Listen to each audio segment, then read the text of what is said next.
That's right, the US has been pouring billions into USAID, much of which ends up in the hands of activist NGOs that despise Western values and actively undermine American interests abroad. Cutting USAID isn't about abandoning humanitarian aid, it's about ensuring that taxpayer money isn't funneled into organizations that promote radical ideologies, prop up corrupt regimes, or engage in wasteful, ineffective programs. The outrage from the left, the activist class, and even the Vatican is predictable, but let's be honest, much of this funding has had little to do with saving lives and everything to do with ideological empire building. The UK and other Western democracies should take note.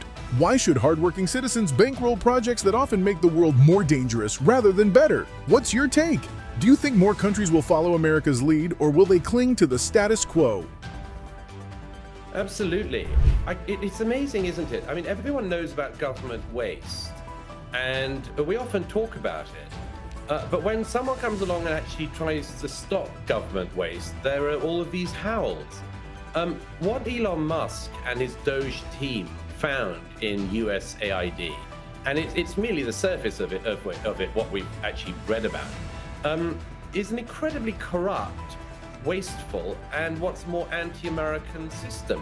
It would be one thing if there was a foreign aid body in your country which was doing sort of soft power, pro-American, pro-democracy, pro on the side of freedom, pro-free market sort of movement. But what you find in USAID, what the team found, is what you can find in the UK's foreign aid budget and many other countries, which is actually the American taxpayers were paying for systems that actually seem to rather dislike America and seem to be rather anti-American. And in many cases were examples of the American taxpayer funding versions of the hopefully now increasingly defunct American woke mind virus around the world. There was a bit of a hullabaloo because early on it was said that there was $50 million that had been used to buy condoms to send to Gaza. And it turned out that actually that was a slight misreading, and it was $50 million for condoms in part of West Africa. I don't really see that that's the biggest misreading imaginable. The question, I think, for a lot of American taxpayers is why are we selling a very large number? Why are we paying for a very large number of condoms to be sent anywhere in the world? Can't other people buy their own condoms?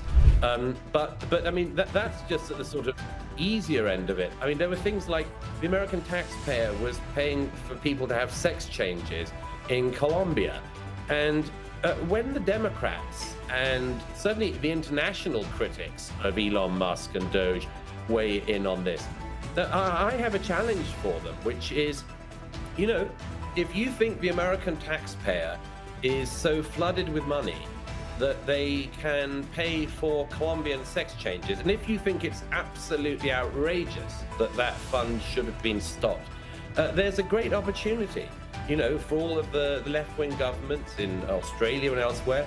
Why don't you pick up the slack? Why don't you pick up the slack, if that's not the wrong metaphor to use, and you pay for the Colombian sex changes, and then you can feel really good about yourself and not just beat up on Elon Musk. You're absolutely right to ask why other Western nations are still sending money to South Africa while it pushes laws that allow land to be taken, mostly from white farmers, without compensation. President Trump is taking real action by freezing aid and working on a plan to resettle these farmers as refugees. The big question is, where are the so-called defenders of human rights, democracy, and property rights? The same governments that claim to care about equality are ignoring this clear case of racial discrimination.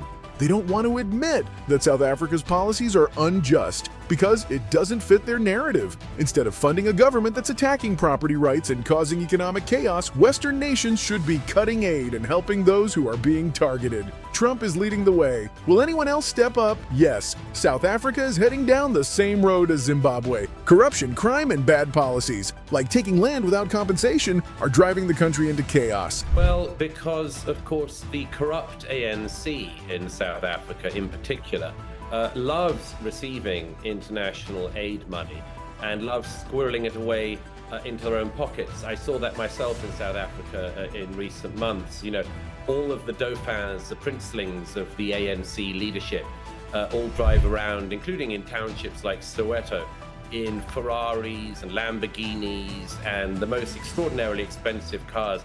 And they basically rub the faces of the poor of the townships in their enormous wealth. So that's where a lot of our foreign aid money went. It went into the pockets of the ANC and their princelings. And if anyone thinks that that's a good deal, then I've got a bridge to sell them. But, you know, the problem is with South Africa, and the ANC in particular, is that they run off the moral feuds of the successful overthrow of apartheid. And that's all well and good, except that that's decades ago now.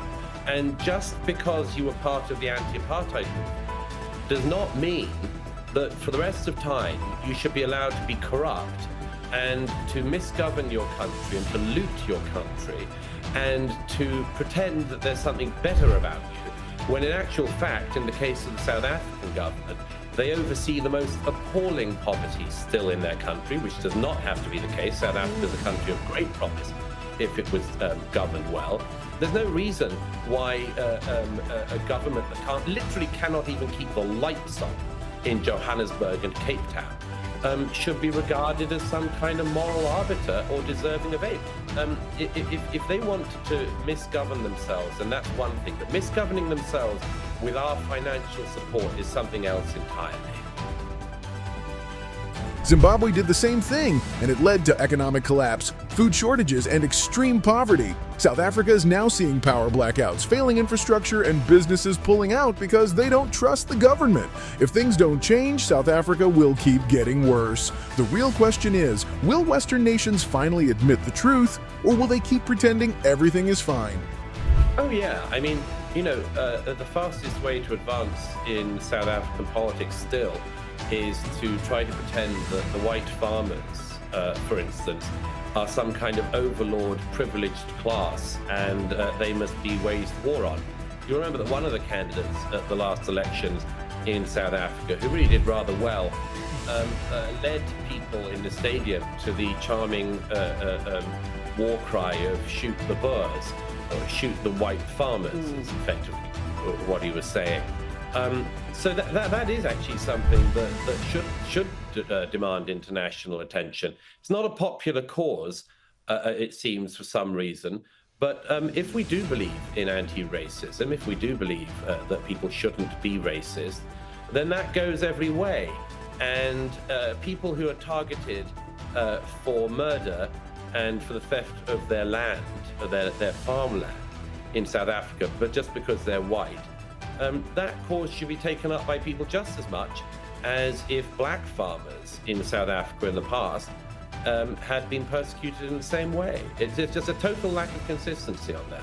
Douglas Murray, as always, a real pleasure. You make even the toughest topics enjoyable to discuss. Thanks for joining me tonight. Always great to catch up with you. Let's do it again before your next book takes over the world.